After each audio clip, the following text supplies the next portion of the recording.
Assalamualaikum warahmatullahi wabarakatuh. Halo guys, selamat datang di podcast saya dengan saya sendiri Dahlia.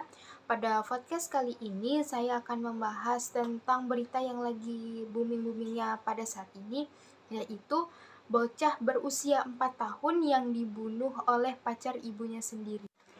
Pembunuhan bocah laki-laki 4 tahun ini sempat menggemparkan warga perumahan Gria Piayu Asri Blok E nomor 2, Sungai Beduk, Kota Batam.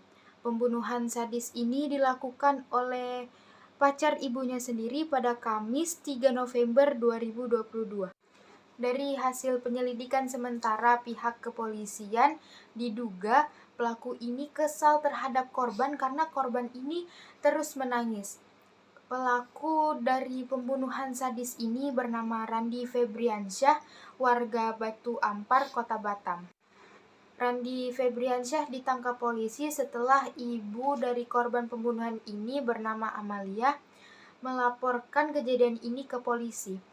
Laporan ke polisi tersebut didasari atas kecurigaan warga dan nenek korban saat memandikan jenazah korban, yaitu Muhammad Arif. Saat warga memandikan jenazah korban, warga dan nenek korban melihat luka lebam di beberapa bagian tubuh korban.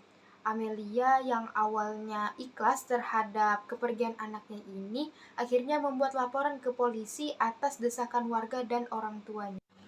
Menurut Kapolsek Sungai Beduk AKP Betty Novia, korban yang tinggal bersama ibunya dan pelaku dilaporkan pingsan karena sakit. Ibu korban yang sedang bekerja akhirnya pulang dan membawa anaknya ke puskesmas Sungai Pancur, ungkap AKP Betty Novia. Saat berada di puskesmas Sungai Pancur, dokter yang menangani korban mengatakan jika korban sudah meninggal dunia. Lalu pelaku dan ibu korban ini membawa korban ke rumah neneknya untuk dimandikan dan dimakamkan. Nah, dari hasil pemeriksaan inilah diketahui jika Muhammad Arif ini sebelum tewas telah mengalami penganiayaan yang dilakukan oleh Randi Febriansyah. Tubuh mungil Muhammad Arif ini sering dipukul dan bahkan dibanting ke lantai.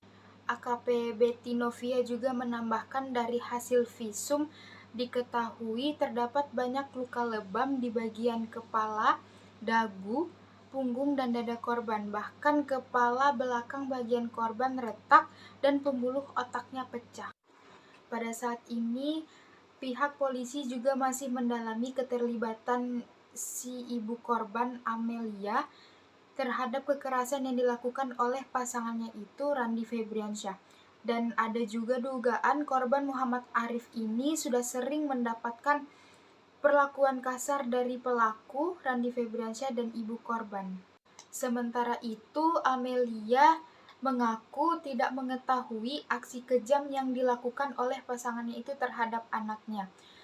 Karena setelah tinggal serumah, Amelia mempercayakan pengawasan dan penjagaan anaknya terhadap Randi Febriansyah karena Randi Febriansyah ini seorang pengangguran. Sekian podcast dari saya, lebih dan kurangnya saya mohon maaf. Wassalamualaikum warahmatullahi wabarakatuh.